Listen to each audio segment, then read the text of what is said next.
হাজারের নোট বাজারে চলে, হাজারের নোট বাজারে চলে। এই যে ভাই, এই যে ভাই, এই বড় ভাই, এই আপনি খারাপ ব্যবহার কেন করছেন? এখানে দাঁড়ান, একটু দাঁড়ান।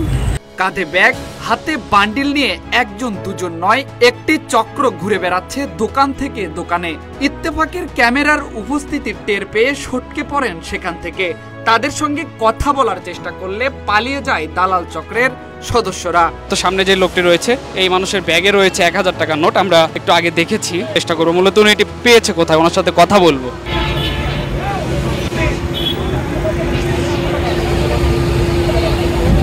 ভাই হ্যালো, কই থেকে আসছে ভাই? একটু দাঁড়ান, একটু ভাই, একটু দাঁড়ান, কথা বলি। ভাইয়া আপনার সমস্যা নাই, সমস্যা নাই, আমি কথা বলি আপনার সাথে। দাঁড়ান। যমুনা স্মার্ট রেফ্রিজারেটর, স্মার্ট লাইফে স্মার্ট রেফ্রিজারেটর। নতুন টাকার বান্ডিলগুলো মূলত ওনারা সরবরাহ করে। ভাই, এই যে ভাই, এই বড় ভাই, এই আপনি খারাপ ব্যবহার কেন করছেন? এখানে দাঁড়ান, একটু দাঁড়ান। উনি কে? উনি কে আসলে? ব্যাংকের দৌড় দিলে উনি কে? উনি তো পেশা গেল। কোন ব্যাংকে কাজ করবেন? বাংলাদেশ ব্যাংক, মতিঝিল। বাংলাদেশ ব্যাংকে গেটে পাইবে না রে, ওই ব্যাংকের গেটের অফিসার তো নয় আমার কিনা। বাংলাদেশ ব্যাংক নতুন টাকা এখন পর্যন্ত কিন্তু বাজারে ছাড়েনি, আমরা যেমনটি জেনেছি। কিন্তু এই টাকা গুলিস্তানে পাওয়া যাচ্ছে। এই টাকাগুলো মূলত এখানে কিভাবে আসছে সেটি আপনাদেরকে দেখানোর চেষ্টা করছিলাম। মূলত একজনকে ধাওয়া করছিলাম, উনি মূলত এই টাকা বাংলাদেশ ব্যাংকের গেট থেকে, আমরা যেমনটি জেনেছি, এই টাকা ওনারা সংগ্রহ করে এখানে নিয়ে আসে।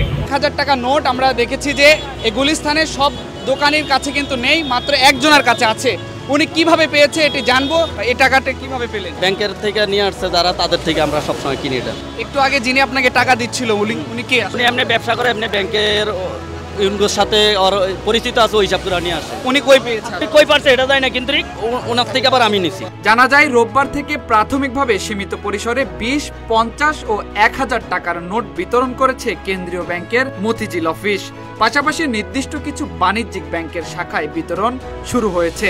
এদিকে চাহিদা অনুযায়ী ব্যাংকগুলো নতুন টাকা দিতে পারছে না বলে জানিয়েছেন অনেকেই। ভাই আমরা সাধারণ মানুষ ব্যাংকে পাই না, ব্যাংকে যারা লেনদেন করে একবার ব্যাংকে মানুষ দেয়, ব্যাংকে তো এটা ফ্রিতে দেয়, এটা এখন এটা নিয়ে টাকায় দিতেছে। কালোবাজার ছাড়া তার আনা সম্ভব না। 750 টাকা বেশি 1000 টাকা, 1000-এ 1550 টাকা চায়। ব্যাংকে টাকা পাওয়া যাচ্ছে না, বিভিন্ন অফিসে যোগাযোগ করার চেষ্টা করছে, নতুন টাকা দিচ্ছে না। ব্যাংকে যদি টাকা না থাকে এখানে পাওয়া যাচ্ছে, এটা ওরা ওনাদের একটা সিন্ডিকেটের মাধ্যমে টাকা সংগ্রহ করে। হয়তো কেউ বিক্রি করে ব্ল্যাকি ভাবে, এরকম বিক্রি করে এখানে দেয়, এখান থেকে আবার টাকার বিনিময়ে হয়তো পাবলিক নিচ্ছে, আমরা নিচ্ছি। ব্যাংকে গেলে তো ওনারা বলে যে টাকা নাই, নতুন টাকা নাই, টাকা শেষ।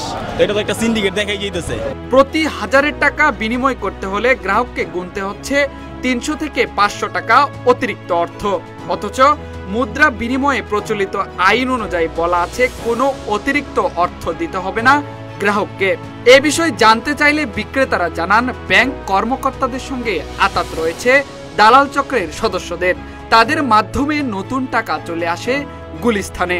কিভাবে আসে গুলিস্তানের ফুটপাতে নতুন টাকা, এমন প্রশ্নে বিক্রেতারা জানান শাখা থেকে কমিশনের স্বার্থে দালালদের হাতে নতুন নোট বিক্রি করেন ব্যাংকের কর্মকর্তারা।